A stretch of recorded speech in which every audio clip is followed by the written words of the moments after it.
Good morning, Kimberly. This is Andy. Can you hear me? I can hear you very well. Thank you, Andy. Okay, thank you. I'll mute and turn off my video. Okay, thanks. And if there's anyone from our applicant team in this group and you'd like to do a sound check, please raise your hand and we'll get your sound enabled.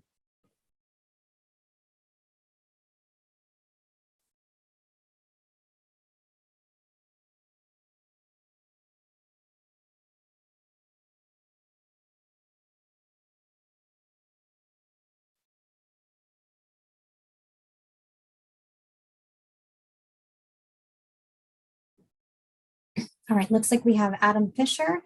Want to try your sound? You should receive a prompt. And once you answer it, go ahead and try your sound. Hi, this is Adam.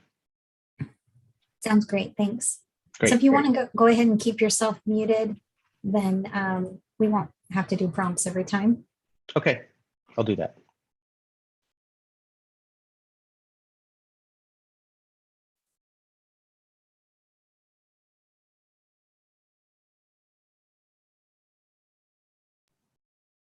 Good morning, Kimberly. Can you also hear me?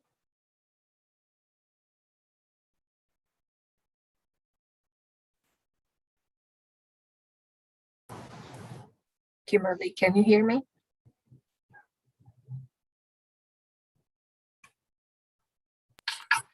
I can. Thank you. It seems today my headset have issues, but I'm trying to work. Okay, glad to hear you can hear me. Thank you, Andy.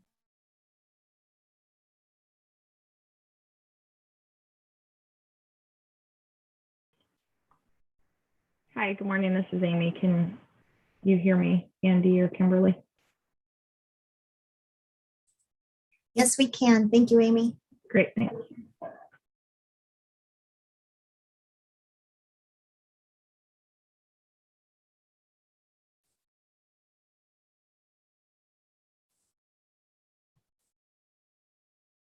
And our planner, Adam Ross, if you need me to send a prompt again, please raise your hand. Oh, there you go. Hi, Kimberly. Just volume check, mic check. Sounds great. Thanks, Adam.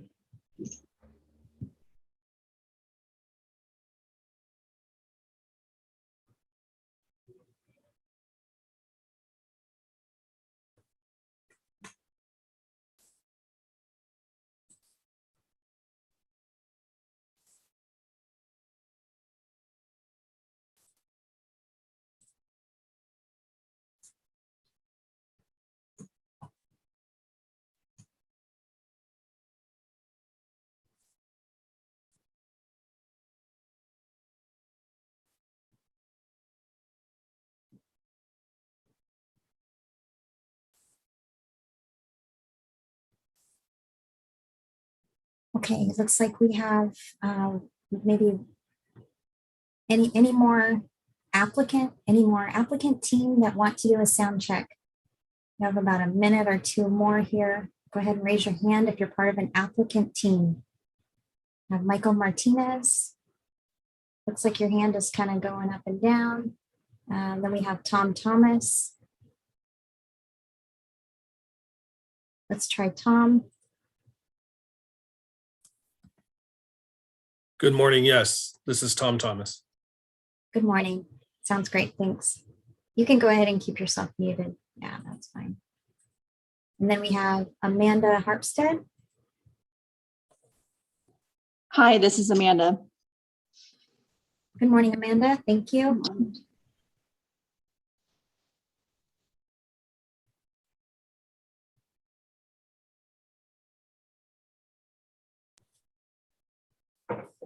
All right, I think everyone here is ready to go, and I'd like to call to order the November 4th zoning administrator meeting. Thank you all for attending.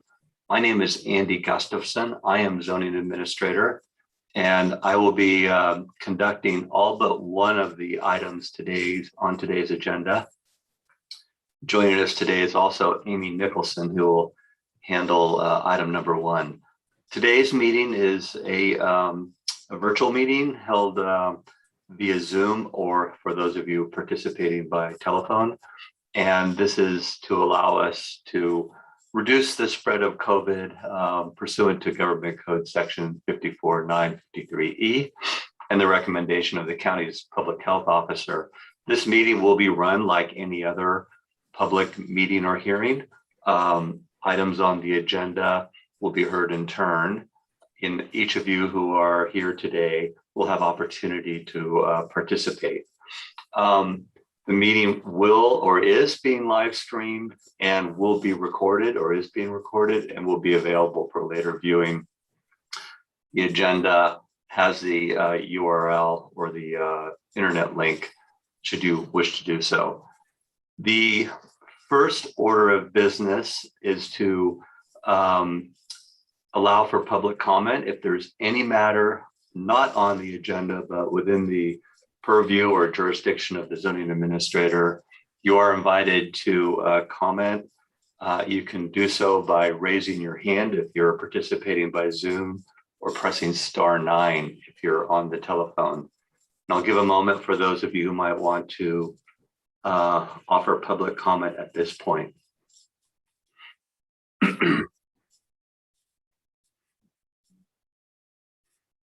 All right, I have a raised hand, Cindy Turan. Cindy, do you, well, let's first recognize you and make sure you have your audio turned on. Do you have, go ahead and comment if it's on a matter not part of the, an issue that's not part of the agenda. I am here to speak about 914 Ripley Street when you get to that item. Okay, all right. Well, you'll have that opportunity. Thank you. All right, well, let's start in on the regular schedule items on the agenda. And before we get into that, I just kind of want to review the process for how we move through the agenda. First, each item will be taken in turn, and the project planner presenting the recommendation will speak first, and then the applicant will be allowed, or owner will be allowed opportunity to add additional information or comment. And then the public will be allowed to comment and you'll be recognized in turn. At the end of these presentations, the zoning administrator can take action either to approve, deny, or approve with modified conditions the proposal before us. Any action taken today is appealable, and it's a 10 calendar day appeal period. And of course, the way we count those days is it's business days and the first available day. So for today's meeting on November 4th, the last day of appeal is November 15th. And if you, for some reason, do want to appeal, please contact the project planner. Let's see. All right, so here I want to hand off to my colleague, Amy Nicholson, who will take the first item on the agenda. And Amy, why don't you take over and I'll. Great, thank you, Andy, and good morning. My name is Amy Nicholson, and I'm a senior planner with the city. I will be taking action on the first item as I previously heard this item when it was continued to a date certain. So with that, we'll move on to the conditional use permit for 743 Lewis Road, and Ms. Tumians is presenting.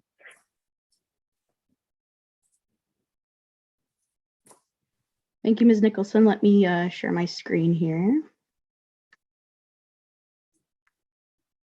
So you may recall this is a project at 743 Lewis Road, located in the blue rectangle here. It's zoned R16, low density residential. And as you can see, it's this block is bordered by a number of busy streets. The homeowner is requesting a 6-foot tall fence in the front yard setback. It would look like this rendering here. And the front yard fence would be set, originally it was proposed 3 feet from the sidewalk, and now after consulting with you the last time, the applicant proposes to move the fence back 4 feet. The fence does meet the driveway triangle requirement for visual safety of pedestrians for cars reversing out of the driveway. And for context, here is the street view of the property. And as you can see, it's directly next door to a somewhat of a jungle. And then as we look to the right, there's a picket fence with an arbor, and technically an arbor is technically not allowed without some sort of fence variance from the city. The reason the applicant is requesting the fence is she's experienced issues with vandalism and trespassing from unhoused people. The road is also quite busy, and she has grandchildren that visit, and so it's added protection in case children run out of the house. With that, I'll stop sharing my screen, and the property owner's designer, Amanda Harpstead, is available for added comments and any specific questions you might have.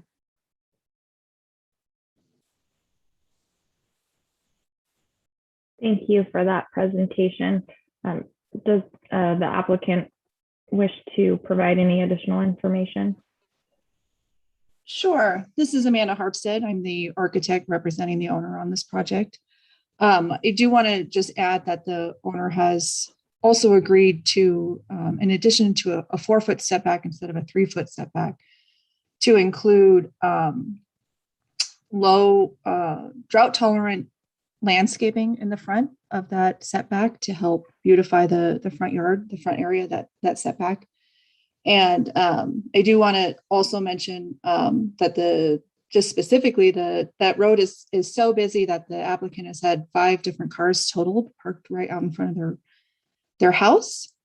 And they've had their front window broken in by people just walking by and throwing rocks into it. So it's really become a pretty dangerous road, and this is a way that they're just trying to protect their property and their family. Thank you for that. Are there any members of the public that would like to provide comments on this item?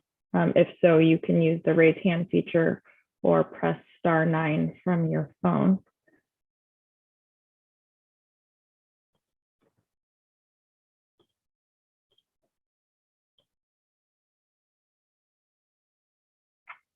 Okay, I'm not seeing anyone with comments, so I'll go ahead and close the public comment portion for this item. Thank you for returning and considering some minor changes to this project. I appreciate the agreement to install some landscaping that I think will provide more of a buffer for pedestrians that would be walking by the fence. I'm wondering, and I appreciate the additional 1 foot. I'm wondering if it's possible to move it back 1 additional foot. So that would be 5 feet from the back of the sidewalk. We did talk about that with the owner, and that's a pretty extensive area to landscape. And they are really trying to be conscious of their water use, and the drought issues in California. And I do want to just point out, perhaps we can pull up the street view one more time, and if I could point out one item. Sure, it missed to me, and thanks. Thanks, I appreciate it. I do want to point out that even though there's an additional area for a second car to park in here, the driveway is really on kind of the west side of the front yard. So there really is only one way, and it's on the other side of the fence where the cars can exit the property. So it's not like they're using that whole area to back out of the driveway. They only have one drive aisle and it's one car width. And that's the point that they're exiting the property. And it's pretty far, like I said, it's pretty far away from the fence. So we would prefer to keep it at 4 feet for those two reasons.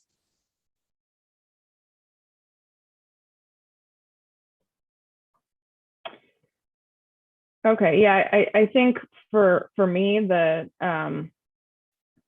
reason I'd like to see an additional foot is not so much a concern of circulation or impacts to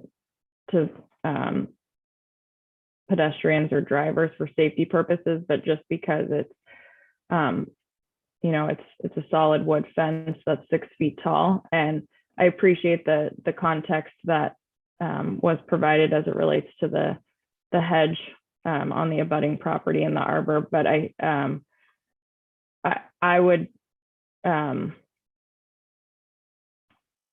think even an additional,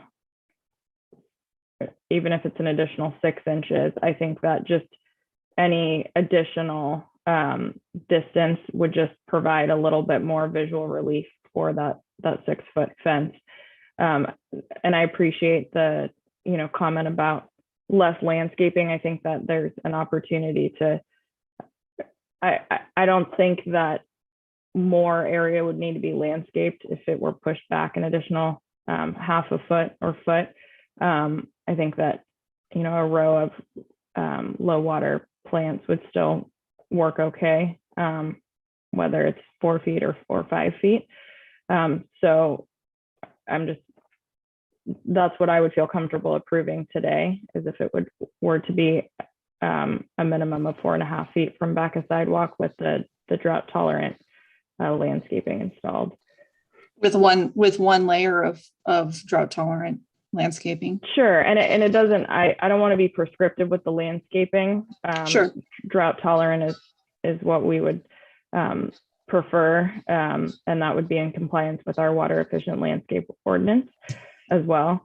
But I just think that I understand that the safety concerns and the issues with vandalism and this being a busy street, and I understand wanting to retain as much space as possible, but I think even an additional 6 inches would just help, considering the height of the fence and the fact that it's primarily solid wood. And I do think I appreciate the fence design. I like the material and the horizontal slats, but I would feel most comfortable approving it at least 4.5 feet from the back of sidewalk with the planting.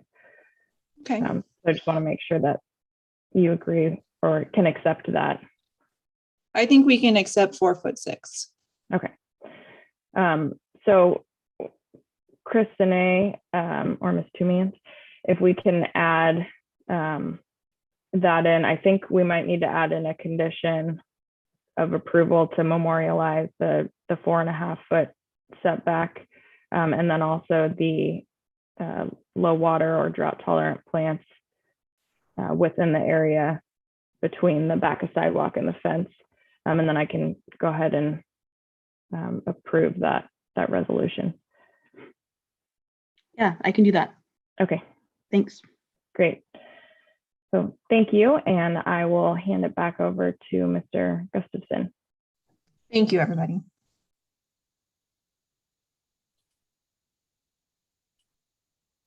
Thank you, Ms. Nicholson. Okay, let's go on to item number 2 on our agenda, which I gotta get in front of me. One moment. Okay, it's 3.2 design review and landmark alteration for 439 College Avenue project planner Adam Ross. Adam, are you ready for your presentation? Yes, Mr. Zoning Administrator, I'm just going to pull up the presentation now.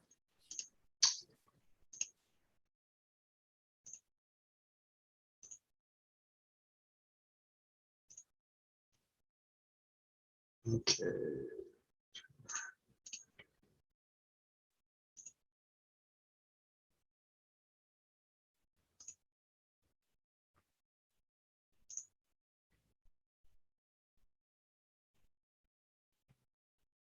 Do you see that?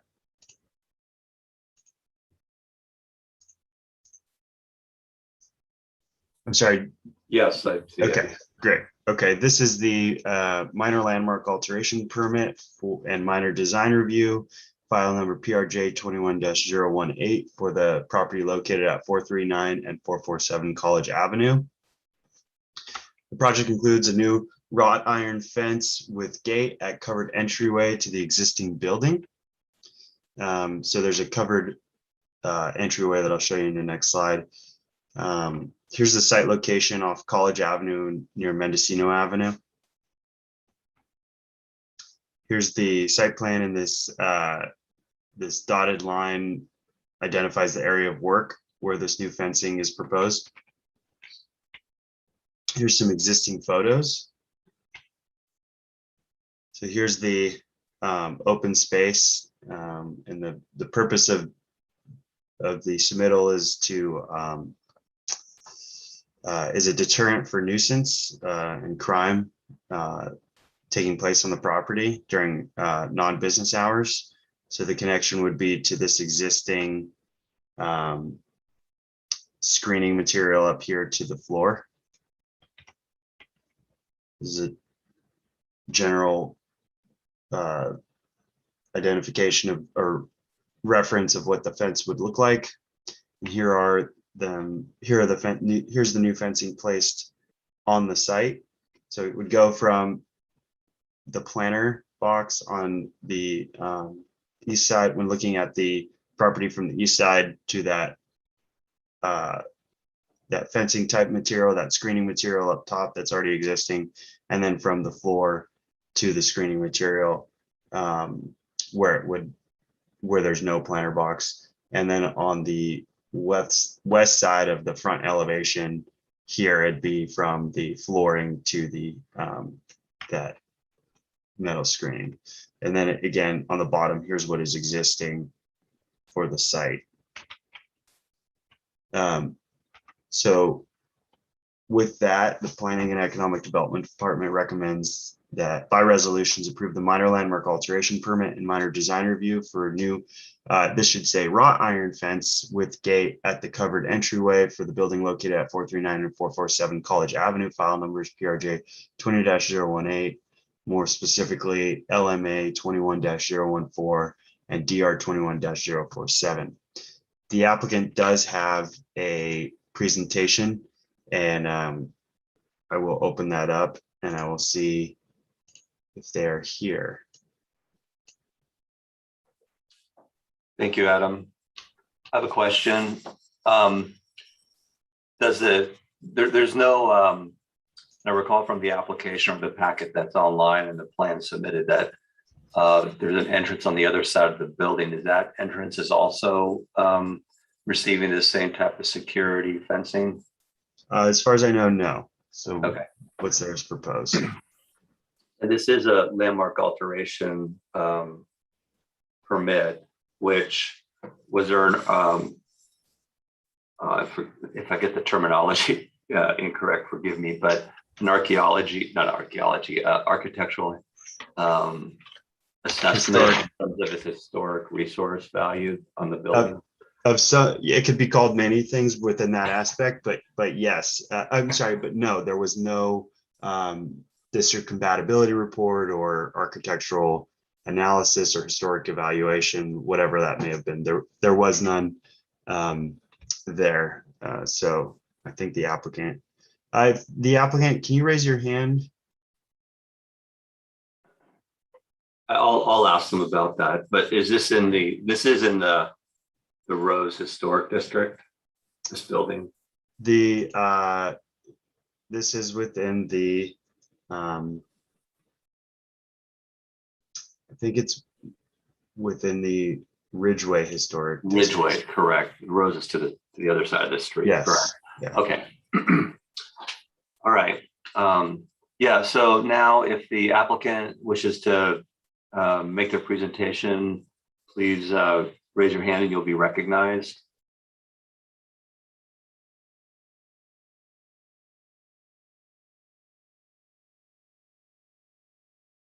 think that was Mario Lamelli.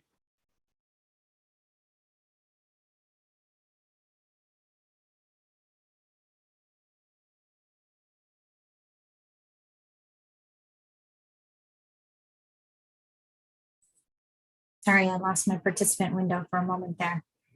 I Mario in the chat says he's in the meeting, but he doesn't have a mic. Hmm. Yeah, his sound is not enabled yet. Hold on.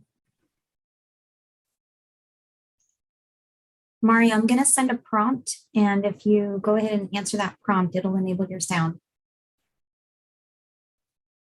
I think Mario is going to call in because he doesn't have a mic in his computer, possibly, or his laptop. Yeah, I think that's what it is.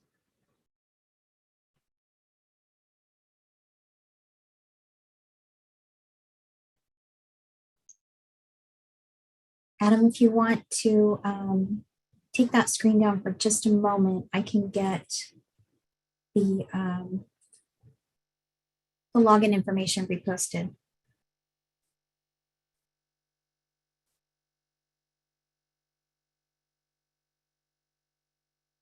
For Mario.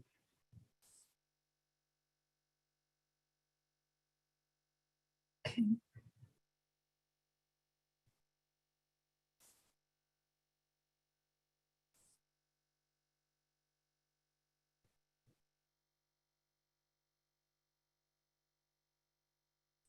Okay, Mario, I'm going to get you unmuted, but I'm going to take just a moment to make sure your phone number doesn't appear on screen. And then let's go ahead and try your sound there. I think well, the only caller I see is one that ends in 1130. Yeah, your sound should be working. Go ahead and try it. Yes, hello, thank you for waiting. This is Mario. All right, let me take my screen down so Adam can get your presentation back up. Got it, thank you.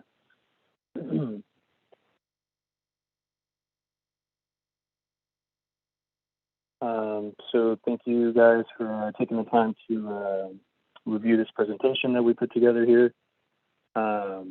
So the tenant at this location, they would like to get the security fence installed. And so we're going to go over a couple slides here about the reasons why. And just let me know when you need the slide change, Mario. Yeah. So if you would like to move on, we can move on to the next one. So as we can see here, this is one of the areas where we want to install the fence. And so the tenant, Memorial Hospice, has some safety concerns regarding the reoccurring presence of homeless people occupying the property, specifically the areas that can provide some cover during the rainy season.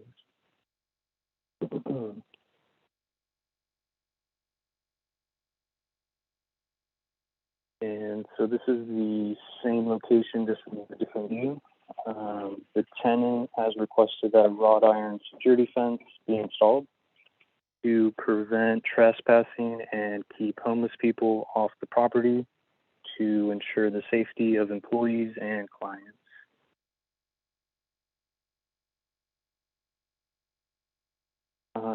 So the following slides that we're going to see here are just some security guard reports where they've seen some trespassing, and we can just take a look at them here. So what we have here is an email from the tenant talking about a security guard who got assaulted overnight during the patrol. And so we can see this was about a month ago, a little bit over a month.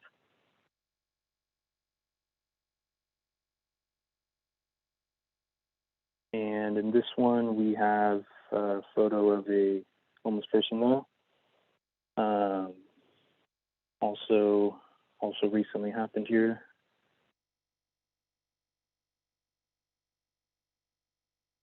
On this one, just a report here talking about some more activity overnight.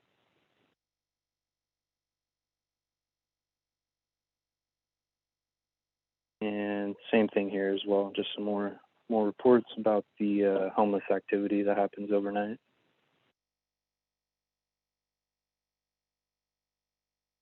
This is a rendering where we see the front of the building with the proposed fencing. In this case, we have it shown as black, but we're open to have it somewhat of like a cream beige color, so it kind of blends in a little better. And we'll see that in the next upcoming slide. And so this is the slide that has the alternative color, right, other than black, and so looks a little smoother, blends in a little better, and so and I think there may be one. Yep, there's another one, and this is with the black, so we got to see a little bit of both colors.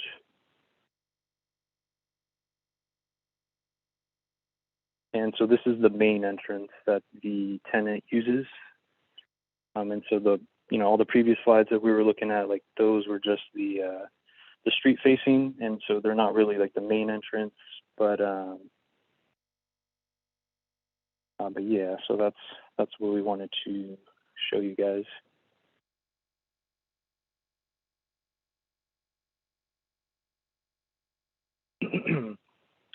So that's it. Thank you for taking the time to review that, and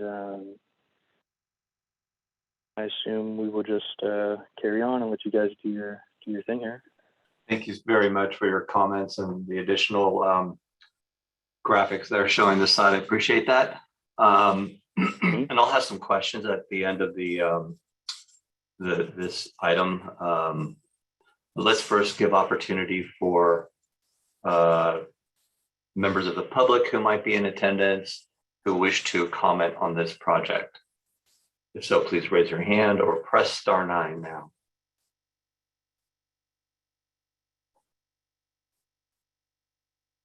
And Mario, I would ask that you stay on the line if you would, following the public comment portion of this item, and I'm not seeing any that wish to comment, so I'll close this discussion, this meeting, and at this point ask questions. So first, Adam, again, what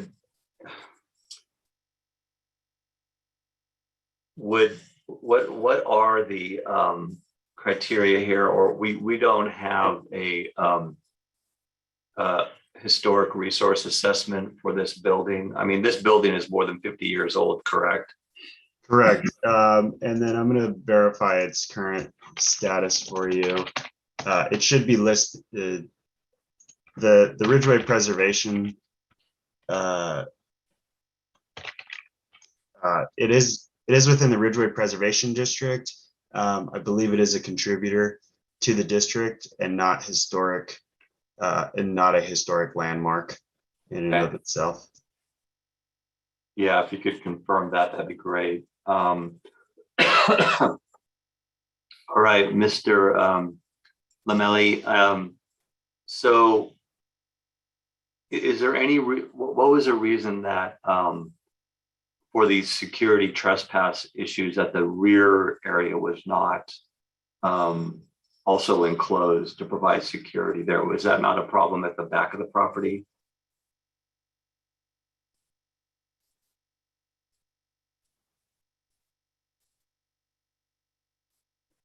And I think you'll have to raise your hand to respond. Hey, sorry about that. I was muted. So from what we've been in discussion with the tenant, it seems like the rear street facing of the property is the main concern. It looks like that's where it's like more accessible to these homeless trespassers, and then it's also kind of like the area of transportation in between like the nearby bars and like the rest of the downtown area there. So they weren't majorly concerned with the main rear entrance. It was mainly this street facing near the sidewalk entrance.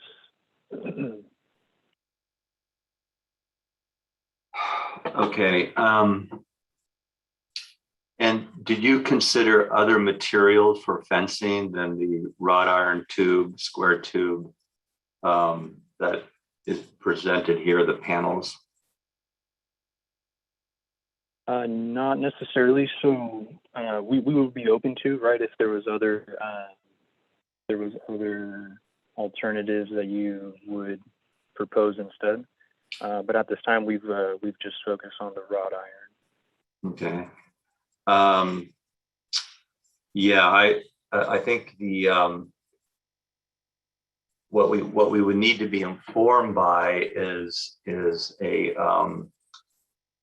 sort of architectural historical review to establish the value of the resource and its architectural style, and then evaluate the fence design that you're proposing, how compatible it is to that style, and also too, you know,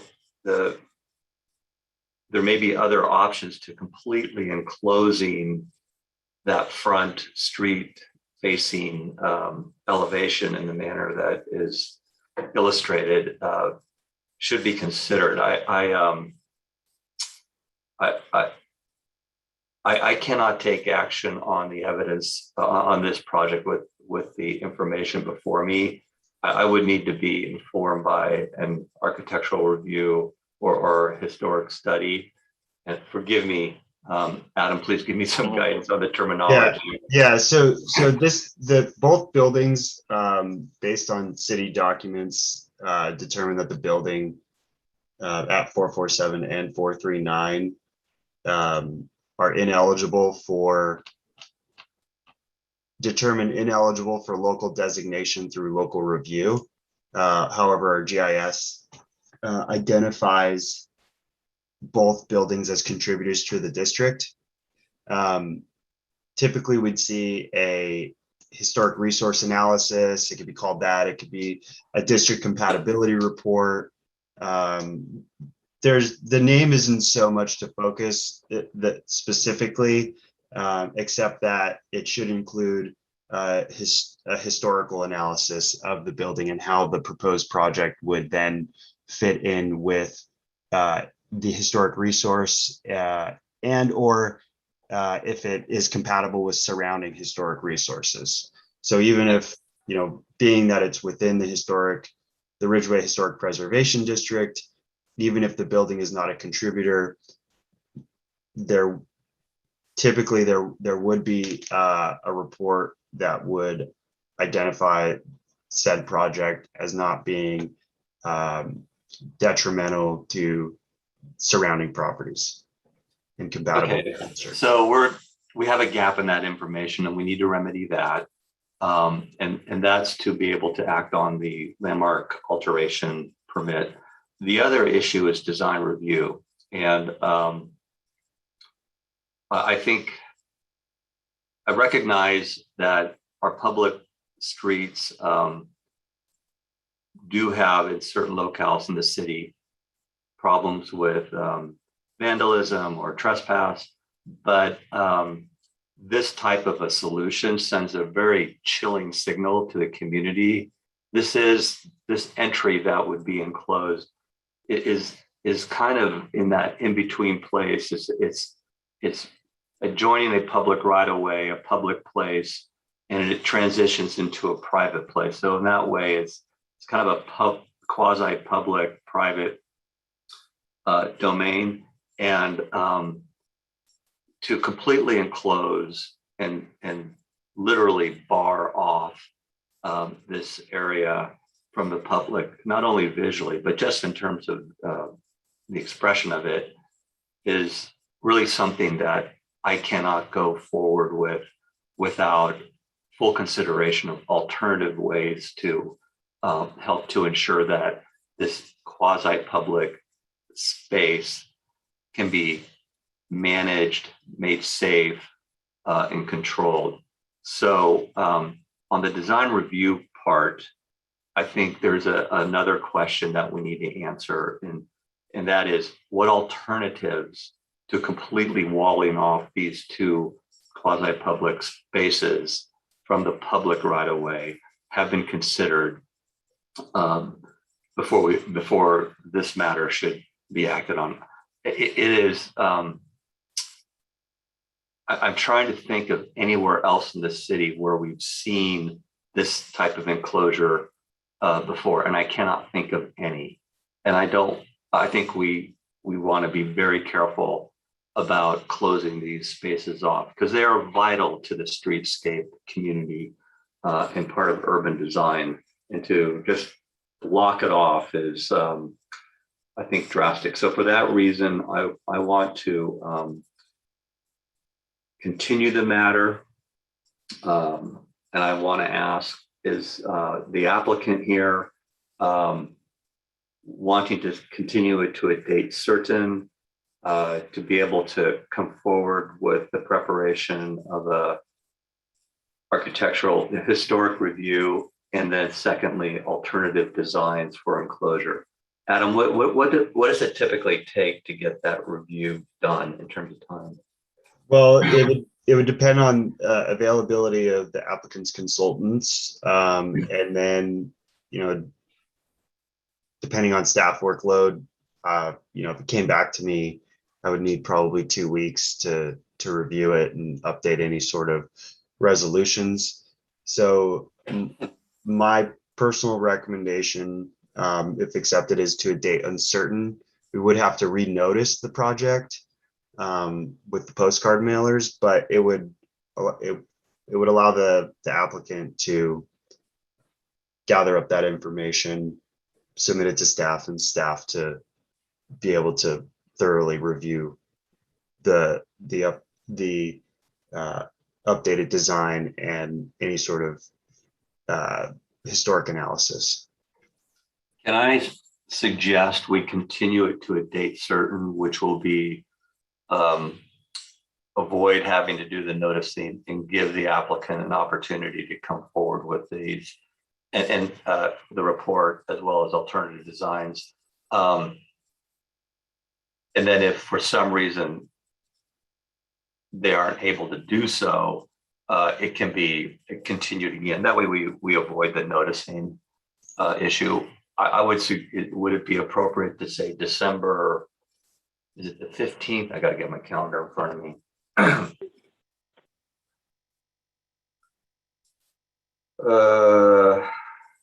We are the 1st and 3rd, it would be December 16th. Would it, I would suggest that we continue it to December 16th, date certain. That way the expense of renoticing wouldn't be incurred by the applicant. And if we need to continue it further at that point, we can do so. Yeah, I mean, I think that's you know, that's definitely a good amount of weeks for us to come up with some alternatives, right? Maybe Okay. You know, trying to use like a fence that kind of matches that existing screening material above, or you know, maybe considering putting like some storefront windows or adjusting the landscaping and the planter boxes in the front somehow. So yeah, so, I mean, that'll give us some time to, you know, think through some alternatives there. Yeah, and thank you. Also, Oh, go ahead. Sorry. yeah, so my last comment was just going to be, and then also that historic review would be able to get done during that time as well, right? That's like the main thing you guys are looking for. Yeah, we need to understand from that report the nature of that building in terms of a historic resource, and that'll help to inform the design, the materials of whatever enclosure, if you should decide to go forward with that, would be appropriate and fitting for that building and the district. And just to be clear, that report should identify the updated design, not in as it fits with the building and district.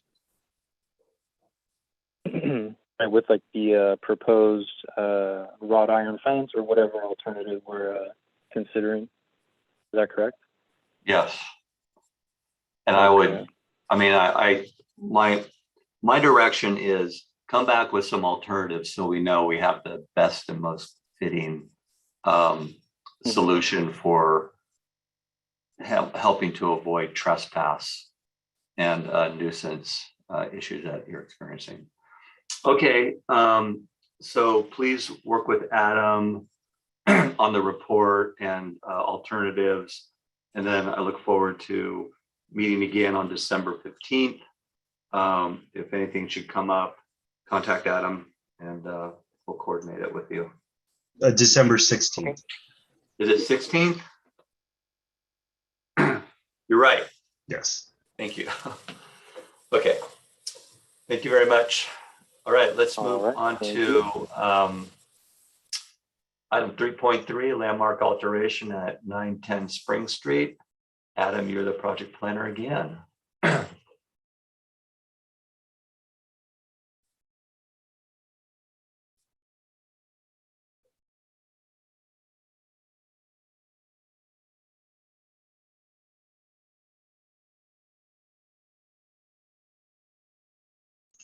Okay. See this? Okay.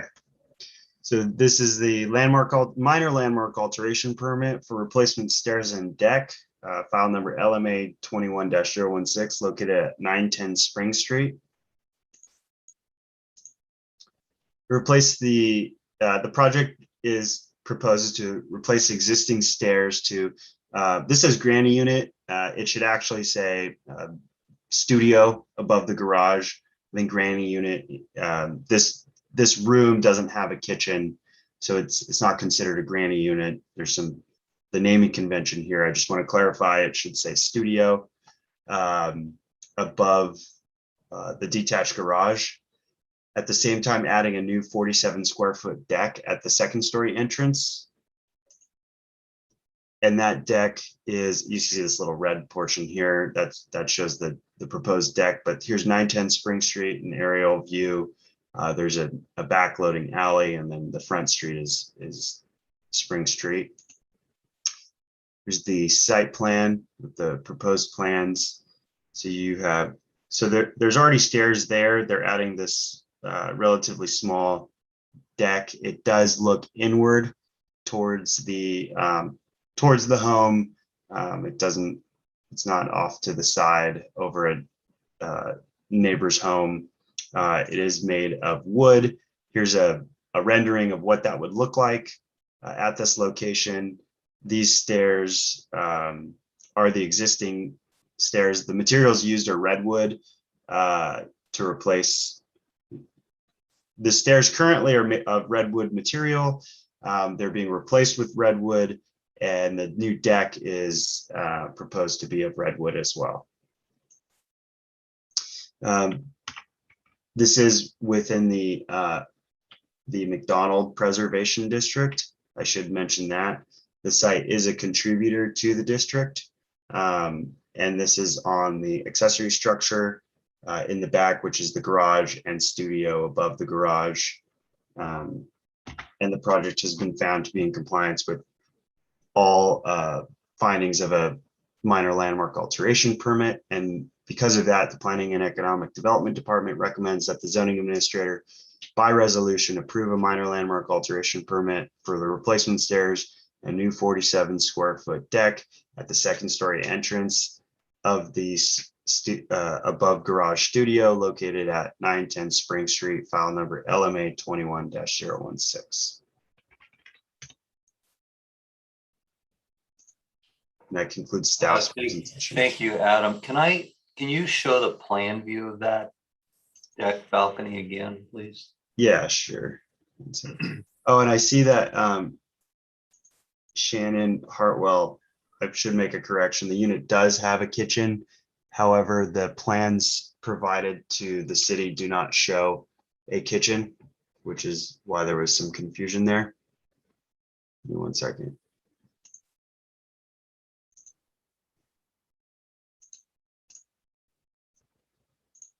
And related to that, the use it has not changed, right? All we're looking at is the reconfiguration of the or replacement of the staircase landing and the addition of this deck. There's no Correct. change to the interior. Okay. Correct. And any sort of ADU permitting would be non-discretionary. Right. Sorry, let me go to that. This page? Yeah, I'm just trying to read it. Okay, got it. It's in the middle there. So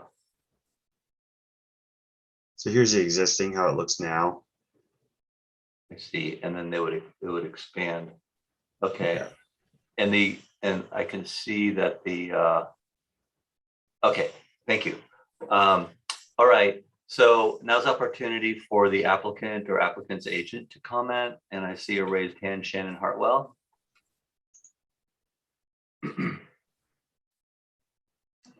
Can you hear me? Yeah, okay, good. Yes. Hi. I don't know what you need me to tell you. It's just a small deck to add to the unit.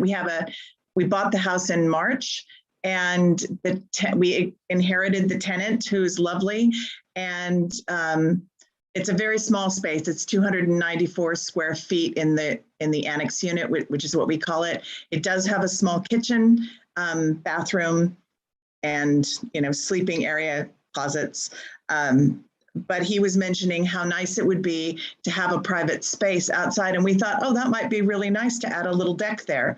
So we worked it into the garden, the design, so that it doesn't infringe on the path that exists. And that's the whole idea. It's just to add a small space for him to have a private deck. And it doesn't look into any yards or anything. Our trees shade the next door neighbor's yard, so it doesn't look over the fence to her. Excellent, thank you for that. Yeah, I was going to ask the question. It appears from the site plan that the balcony is oriented in such a way that it would extend into the internal private view of your lot rather than place it in a place where it might intrude upon rear yard privacy of a neighboring lot. So thank you for that clarification as well. Okay, now's time for any member of the public who might be in attendance who wish to comment on this matter. Please raise your hand or press *9 and you'll be recognized.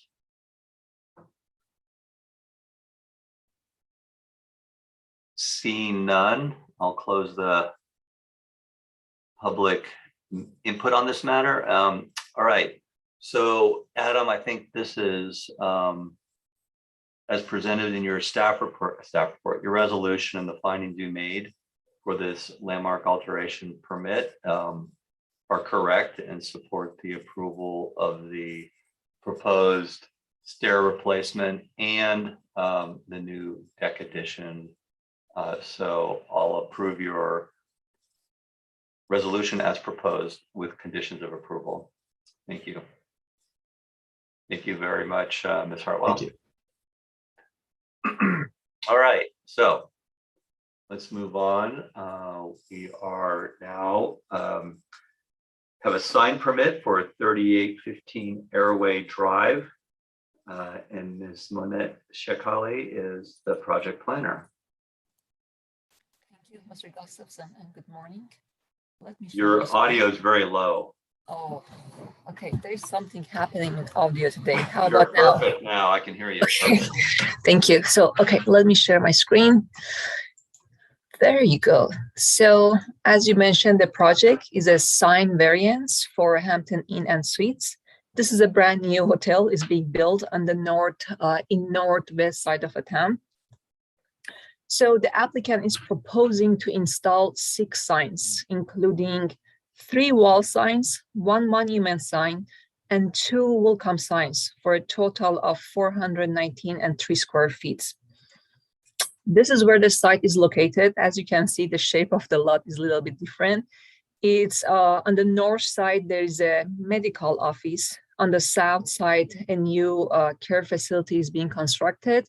Only a narrow site is facing a Highway 101. So the reason they are asking is because how the site is located and is not easily visible from the public right of way.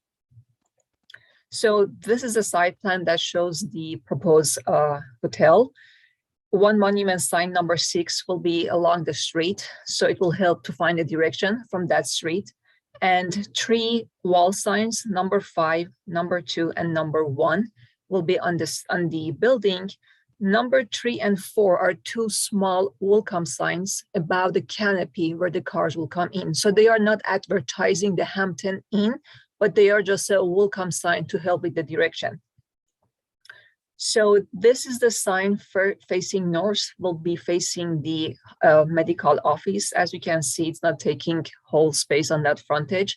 It's like a design-wise, it meets with that area and it's compatible. And this is the south side. This side is the one that might be visible from the Hopper Avenue. So when you drive on the Hopper Avenue, this sign be helpful to find the direction to this hotel. And this will be the one that will be visible from the highway. As you can see, a narrow part of this hotel will be only visible from the highway. We have Kohl's store there that has a big sign facing the highway, but this building is much smaller along this side. And this is the other side that no sign is being proposed. And here is a welcome sign on the canopy. As you can see, there are 2. Let me go one more back here so I can show you the welcome sign. So this is a welcome sign above the canopy. And this is the second one. And here is the monument sign. The maximum height is 7 feet. It will be placed 5 feet from back of the sidewalk. And the picture on the upper left shows the night view. So it is not the cabinet sign type, but it's proposed in a way that will meet with our sign ordinance.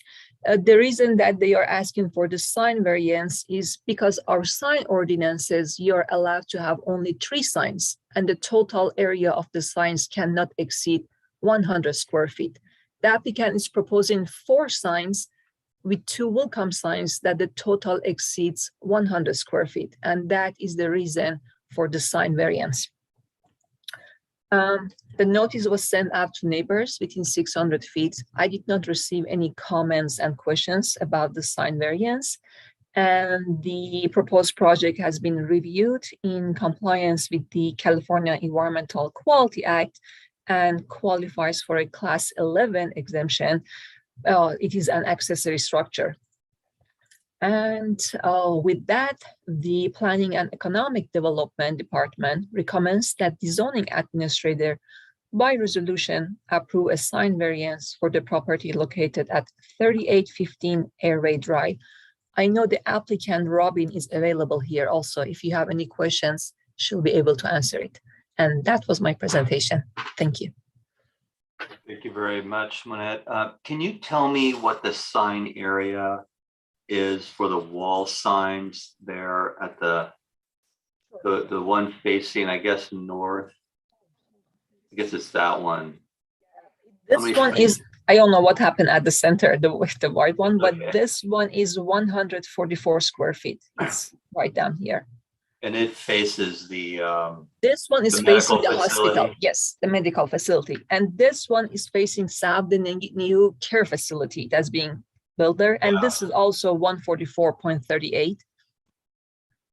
Okay, thank you. You're welcome. All right. If the applicant wishes to make a comment or statement regarding the proposal, please raise your hand and you'll be recognized.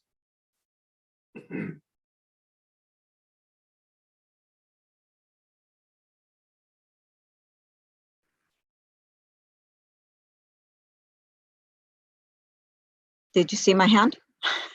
Yeah, we hear you. Yeah. Okay, great. The reason that my customer feels that more signage would be necessary is because of the size of this particular building. 100 square feet across 3 signs on a 4-story hotel would be very minimal, especially given the location and the way that this plot of land is in area, the way that it's tucked back.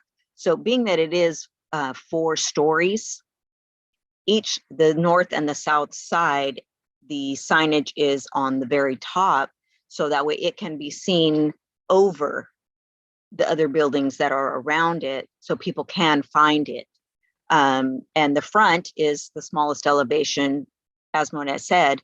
So in the front, it is a smaller set, it's stacked, so people driving by on that main road would be able to locate it.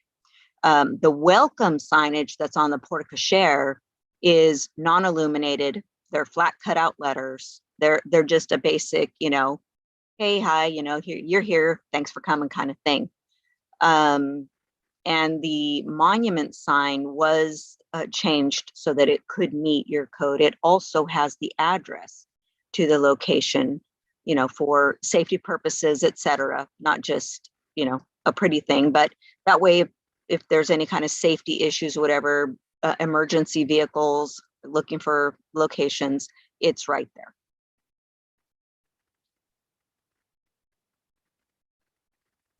Thank you. I don't disagree regarding your assertion about visibility and the need for wall signs, but we do have a very clear policy prohibiting freeway-oriented signage. So I just wanted to explore with you a little bit more about the site in the vicinity. And you mentioned the wall sign at the top of a 4-story structure. And I don't know if I'm reading your, let's see here. Sign number 1 faces north towards the medical facility. Sign number 2 faces east, and that would be the one that faces towards the freeway. And sign number 5, that's their main street. So the site plan doesn't give me any context as to what street that is. Can you, Monette, can you show either an aerial or Airway, right? Pardon? That would be Airway. Well, can I, there we go. Thank you. And the hotel is in this, call it, yeah, in that area where the driveway currently acts as the parking lot. Right.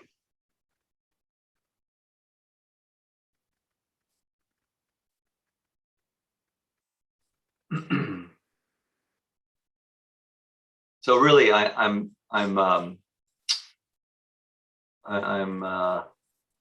just wanted, oh, and then are these internally illuminated signs at the top of the wall? Yes, They are. They are. Okay, thank you. All right, let's see. Is there any member of the public in attendance that wishes to comment on this matter? Please raise your hand or press *9 and you'll be recognized.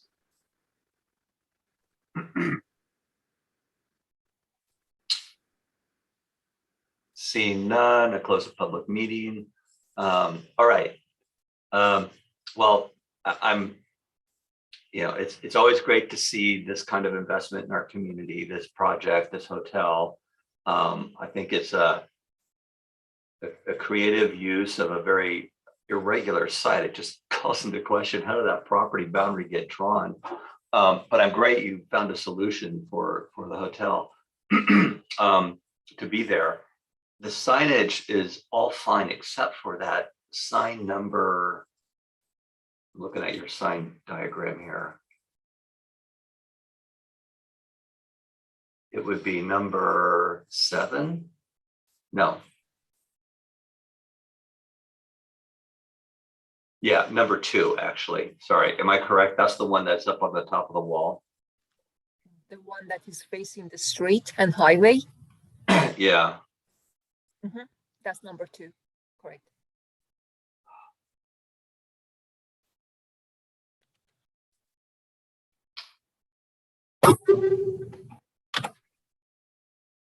And that's the narrow elevation.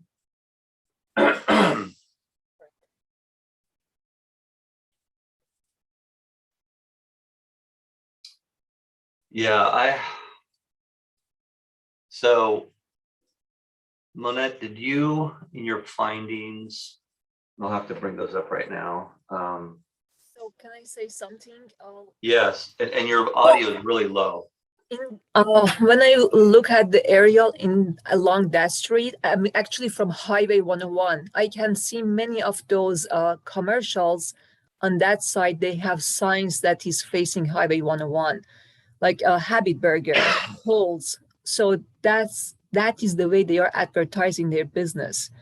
Is this hotel is way further back from those other commercials that are closer to highway, but they are still providing that sign that is facing highway.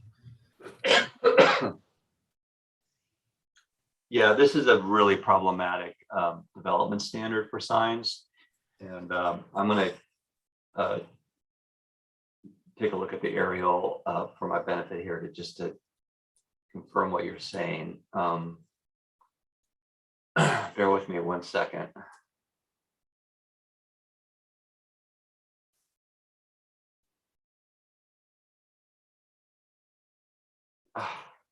Sorry.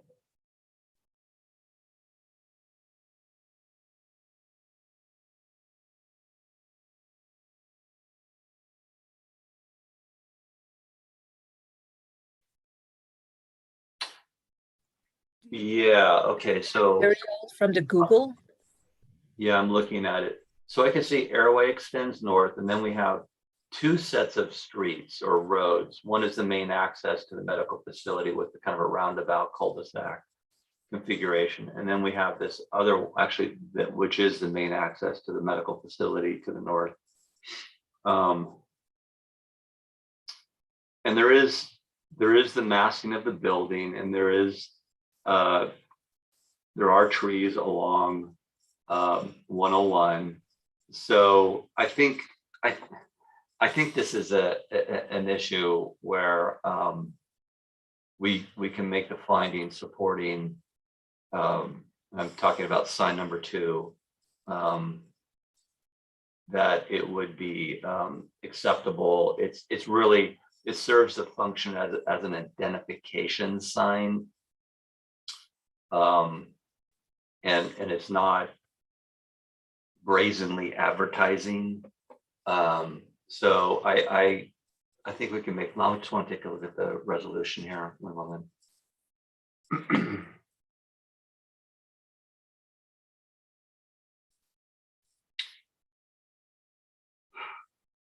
Navigate myself back to where I was. Sorry.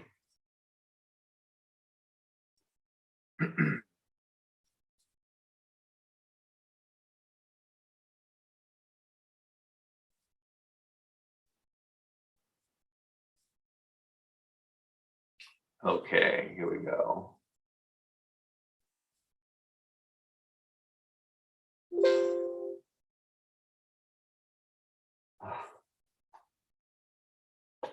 Sorry.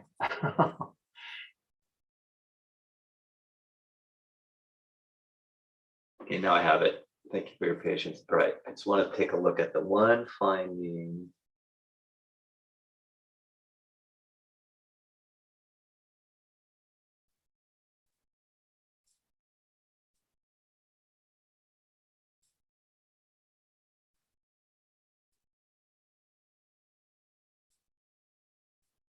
Okay, so findings number 3 and 4 are what I'm most concerned about here. And when the first is regarding its position relative to other development in the vicinity and the need for signage in order to for identification and facility operations. So that's good. And then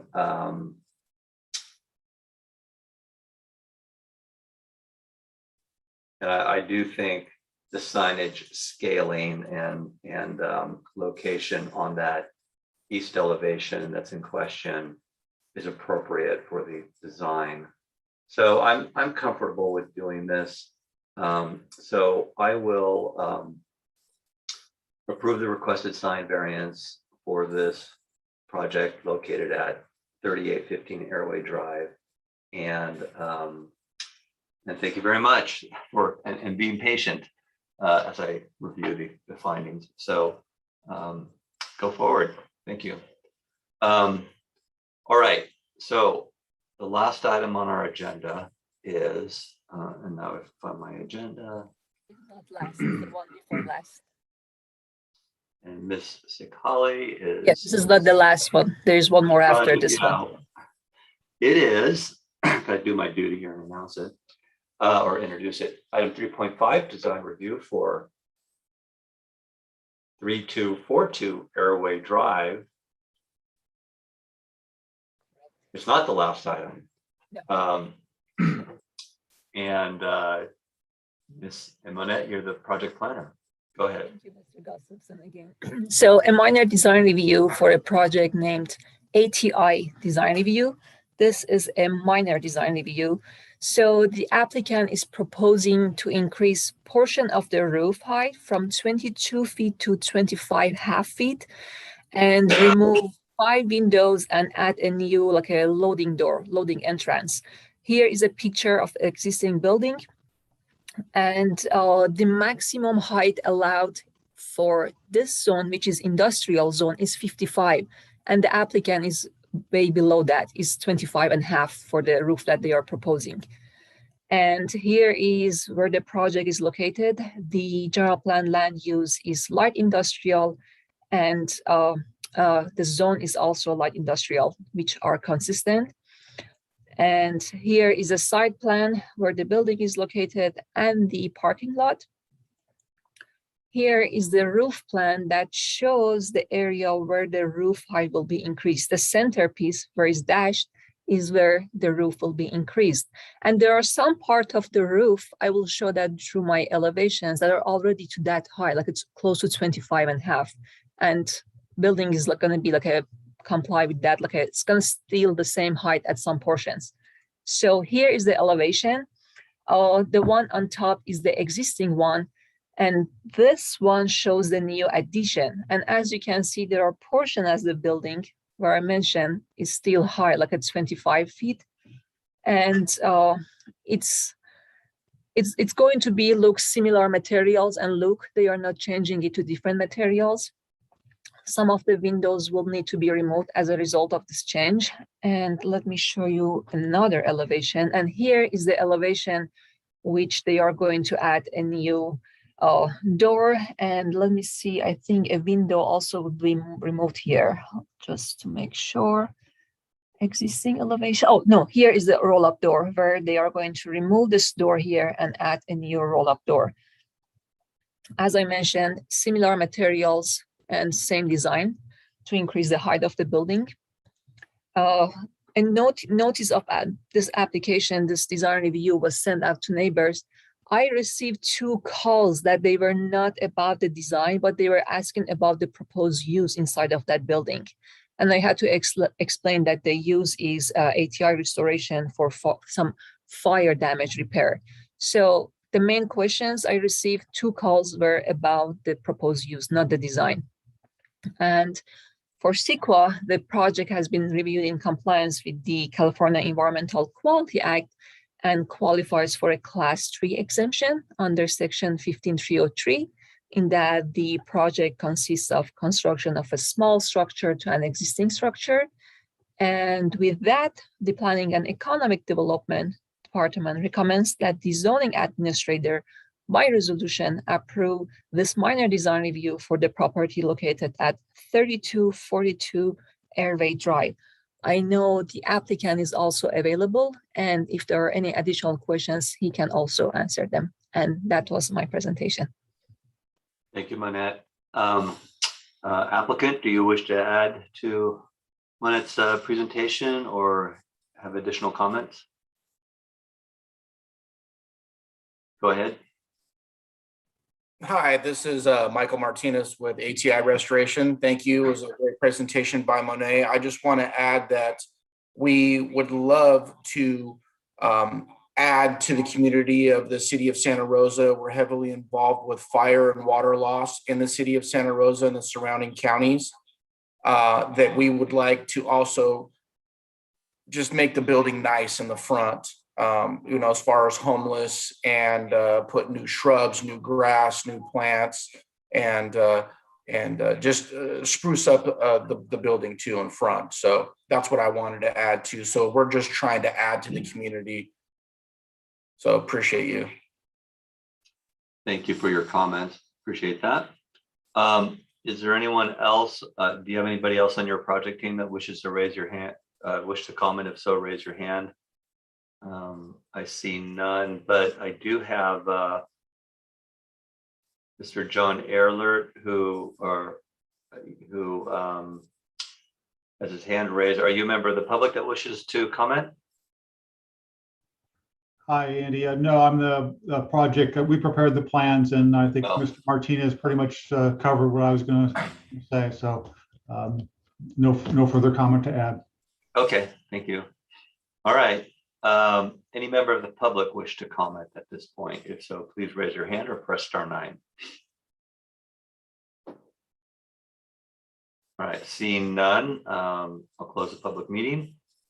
Well, I am going to approve the project. It's really encouraging to see commercial property owners investing in upgrading commercial properties here in the city. So I applaud this project, and I have read the resolution and do agree with its finding. Just notably that this increase in building height really does complement or doesn't dramatically change the building massing as it presently exists. So for that reason and the others that were given in the next resolution, I am pleased to approve this minor design review and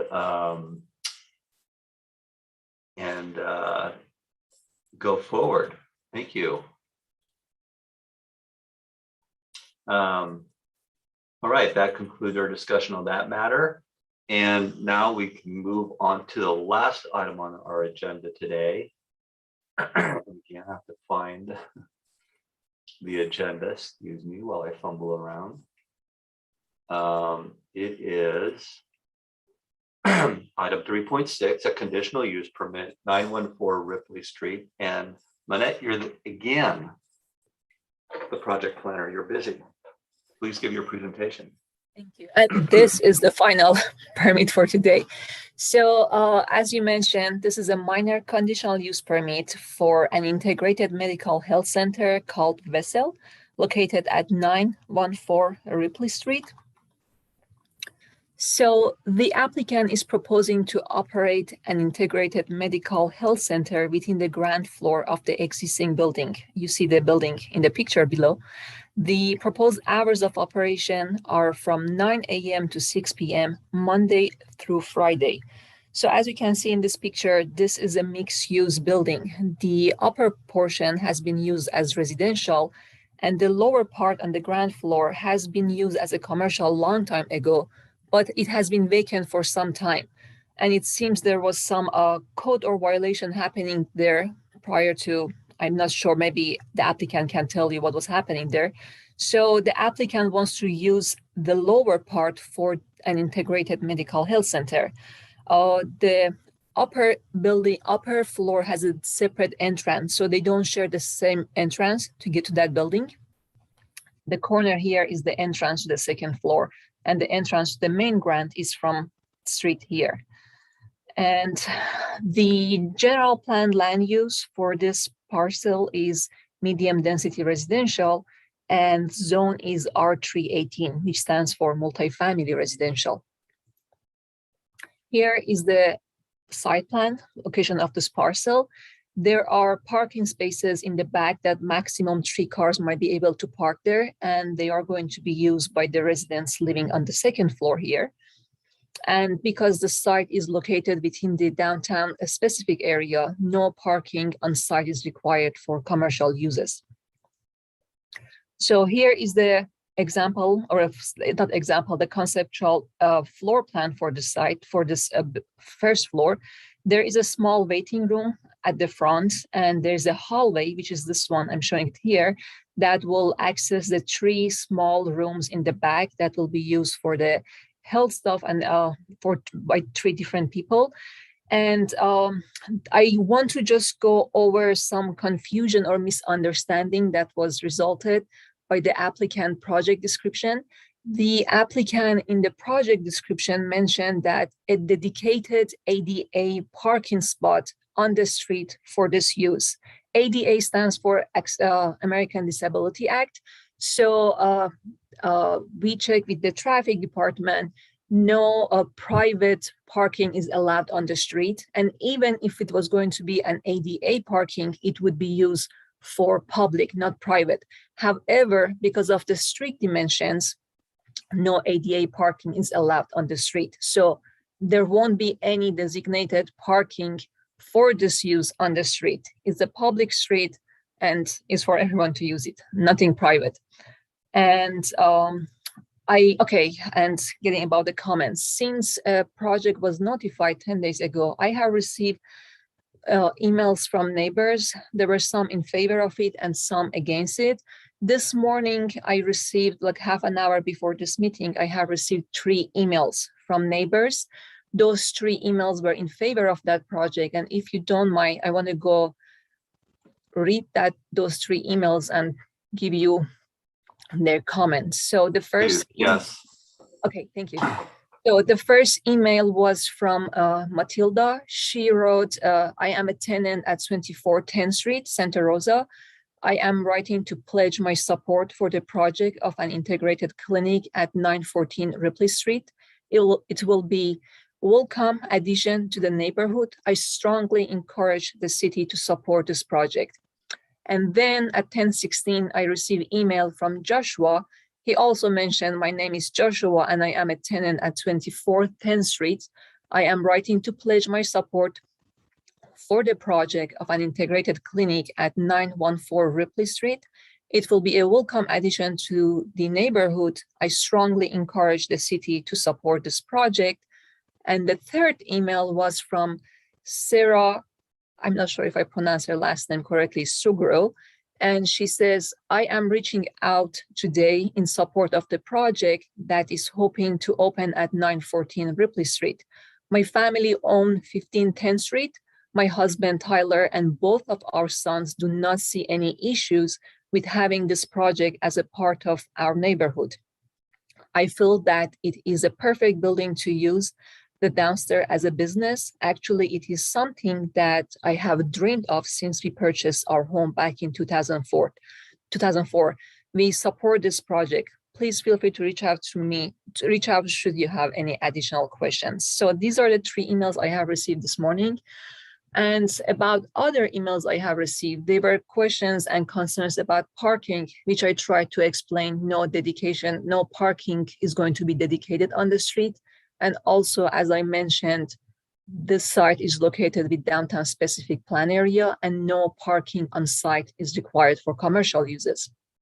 Another comments or a few other comments I received about the proposed commercial use is not compatible with the residential use. And our zoning code allows some certain commercial uses within residential uses, which have less impact on those residential uses. Some of those are schools, libraries, museum, medical healthcare like this one, and daycare facilities and health facilities. Those are the ones that have low impact and they can be placed within residential zones. And I try to explain that one, and those type of uses implement and meets the goals and policies of our general plan. And about CEQA, the project has been reviewed in compliance with the CEQA and it qualifies for 15182. There was an EIR already prepared for the downtown station area specific plan. And also pursuant to CEQA guidelines section 15303, the project involves conversion of an existing structure from one use to another use, where only minor modifications to the structure are made. Also about public comments, there's one more thing I remember to mention. some neighbors were asking about this site will be good for a live work or work live use. And unfortunately, that use is not allowed in R318. So our code does not allow live work or work live use be placed in R318. Also, a live work use has to have internal connection. These two floors are separate. They are not internally connected. So it does not meet that requirement. On top of that, that use is not allowed in that zone. And with that, the Planning and Economic Development Department recommends that the zoning administrator, by resolution, approve a minor conditional use permit for the property located at 914 Ripley Street. The applicant is Adam Fisher, and he is available to answer if there are any questions from him. And that was my presentation. Thank you. Thank you, Manette. You painted a very complete picture of the proposal. I appreciate that. I have no questions of you. If the applicant, Adam, wishes to comment, please raise your hand, Adam, and you have opportunity to do so.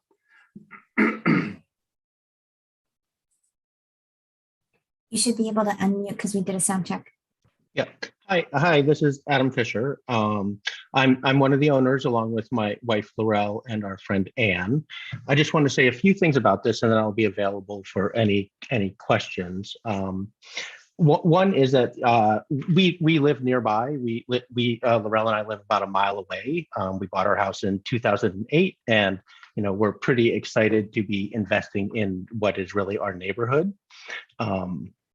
And both Anne and Laurel intend to have their private practices at this location. So we're not at all absent landlords. We're really invested, personally invested in the space that we hope to use for our professional lives.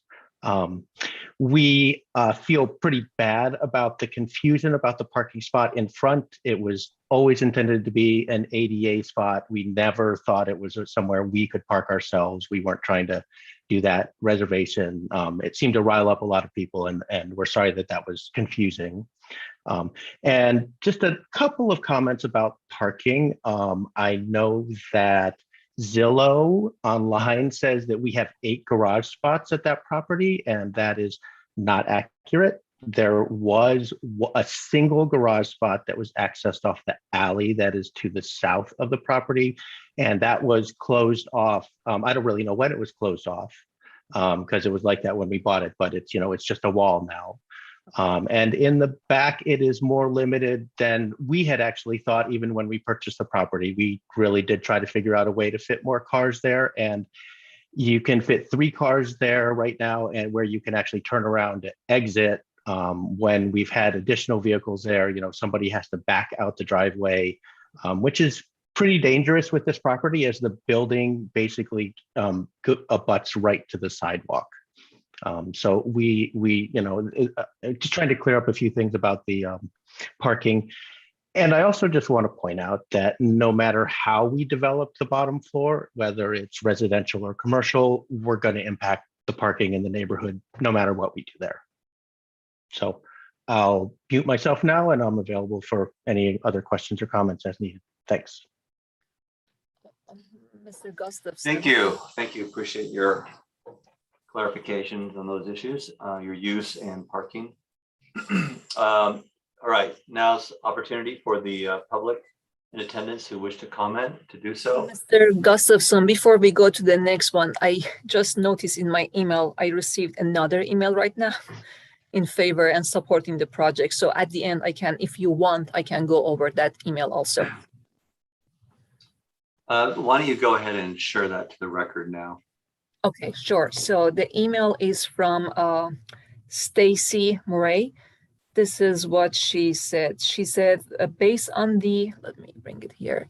She said, based on the permit request to open a 3-room medical therapy practice at 914 Ripley, I see no concerns for a medical therapy practice to open.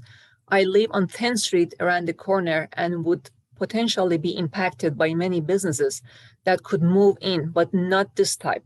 There are plenty of on-site and street parking spaces to support the need of 7 parking spaces for a fully staffed staffed 3-room medical practice. The hours of operation are also within a normal practice, ending by 6 p.m. I don't see noise or noxious smells be a problem. We are okay with this project moving forward. And that was her comments. Thank you. Thank you very much. All right, now, any member of the public that wishes to comment, please raise your hand. And we have Cindy Turan. Cindy, why don't you go ahead? Okay, my name is Cindy Toran. I live at 932 Ripley Street, which is 2 doors down from this property. I walk by it every day. Just from a historical perspective, I'm sure you're well aware that Ripley Street was cut in two back when the highway went in. It has historically been a residential neighborhood. It is currently a residential neighborhood with a few minor exceptions. And while the building has had some commercial use, it has not had any commercial use since about 1985, which is 35 years ago. I can honestly say I can think of worse commercial uses than this one, but yeah, most of the neighborhood that I have spoken to would like to retain its residential flavor on the plan, the general plan, the DS, I never can get the, let's see, it's the DSASP on map 3. It is zoned as medium residential. And the description of that includes a range of housing types. It does not include commercial. I do understand that this, you know, is an application for a minor conditional use permit. So it's basically, to me, kind of a variance. I think the focus on this has taken some things out of context from that plan. The plan is not a mixed-use village center, and it's not a affordable housing development that includes such things as on-site health and human services. So I would see an affordable housing development as one of the types of property that is currently being constructed on the corner of College and Cleveland. A mixed-use village center, to me anyway, would be similar to the Pullman Lofts, which is down near 9th and Wilson, I guess you would call it. This is a residential neighborhood, and personally, I would like to keep it a residential neighborhood. I think that there's plenty of commercial space available nearby for any type of commercial use, including medical buildings. I would prefer to see the bottom floor of this building turned. We certainly have an affordable housing situation here in Santa Rosa. The DSASP has been updated and recognizes that we need more housing in the area in Santa Rosa. And this space could accommodate more housing. And so that's what I would like to see happen. And I am concerned about the parking. You know, my home was built in 1906. That was before the days when every person who lived there pretty much had a car. So it's become very difficult to find parking on Ripley Street. I do understand that there's a little bit more parking around the corner on 10th Street, but that's a little ways away from Ripley Street, is very much impacted, and neighbors that I spoke to on 11th Street basically said the same thing. We are all concerned that it's going to even get worse with those two other projects that are in the works. I do not see that there's a lot of parking spaces available in those developments. And so we are expecting the area to be even more impacted. I can tell you that at least in the evening, I work during the day, as do most people, but in the evening, there is very little space. Now, I know they were only talking about 9 to 6. Perhaps if the hours were shortened to 9 to 4, that might alleviate some of the parking issues. So that's pretty much my pitch here. I am a concerned homeowner. Thank you for listening. Thank you, and I appreciate your coming, participating today and offering your comments. Is there any other member of the public in attendance that wishes to comment on this matter? If so, please raise your hand. All right, seeing none, I will close the public meeting. Lynette, a couple questions I have for you, just to underscore the proposed use as being consistent with the downtown station area specific plan and also the implementing zoning. Can you just review briefly the allowed uses or the intent of the medium density residential land use designation called for by the downtown station area specific plan, and then how that is implemented by the appropriate zoning? So let me find 2 goals or policies of a downtown station area that addresses this kind of uses. Just give me a second. And I also shared them with Cindy. So she has seen them. Okay. But I think it'd be good for us just to review this Yes, here now. sure. I have it handy to pull up if you guys want me to. I can share the screen. I have them here. Okay. So here are the 2 land use policies. Provide a downtown station area. This is from downtown station area specific plan. Provide a downtown station area land use and development framework that establish a vibrant big city urban core centered around Courthouse Square and the network of mixed-use village centers that offer an array of housing options for people at all income levels and stages of life, mixed with retail and service caterings to residents' daily basis. And the other one is facilitates opportunities to incorporate innovative design and program features into affordable housing development, such as on-site health and human service, community gardens, car sharing and bike facilities, support the development of projects that serve homeless and special needs population. So those 2 are the goals that are available, like they are in our downtown station area specific plan. And as I mentioned, our zoning code allows some low impact uses to be placed within residential land uses, either single family or multifamily. Some of these uses are like a schools. Schools can be placed within residential zones because they provide like that day-to-day needs for people in that neighborhood areas. Also, churches can be placed there, or meeting facilities, gathering facilities, libraries can be there, and daycare facilities where can provide day-to-day needs of people maybe within the neighborhood. There are some kind of uses like that are allowed through a minor use permit to be placed in multifamily, and some within the low density residential single family land uses. And this use integrated health center is one of those uses. Does that answer your question?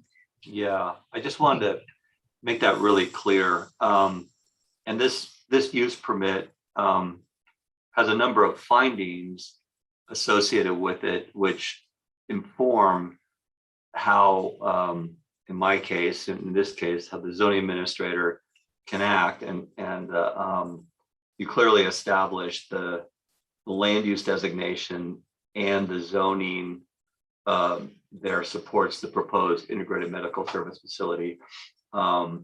So that question is settled. Then with a minor use permit, the main intention is as a tool to make sure it fits well or complements the other uses in the area, which is primarily residential. So there's where we get into parking, hours of operation, noise, odor, that kind of thing. And here, I would comment regarding parking, and the application shows that the hours of operation are during normal business hours, and any parking demand that's created would be during those times and not in the evening when residents come back and might need to avail themselves of on-street parking. So in that regard, the hours of operation of this facility and the parking demand is complementary with or compatible with the residential uses in the area. So there's really no basis to demand with this use permit or condition this use permit with additional parking.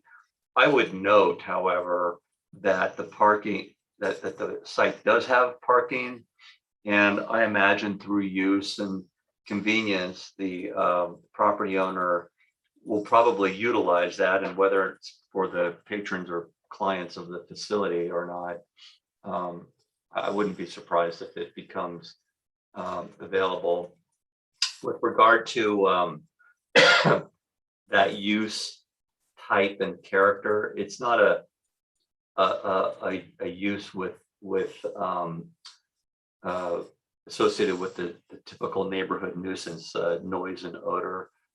It is a medical facility. It's fairly small. It is small, and there will be clients coming and going, and I doubt by the nature of the facility it would be a lot of stacked up clients or patients that probably would be appointment based and won't see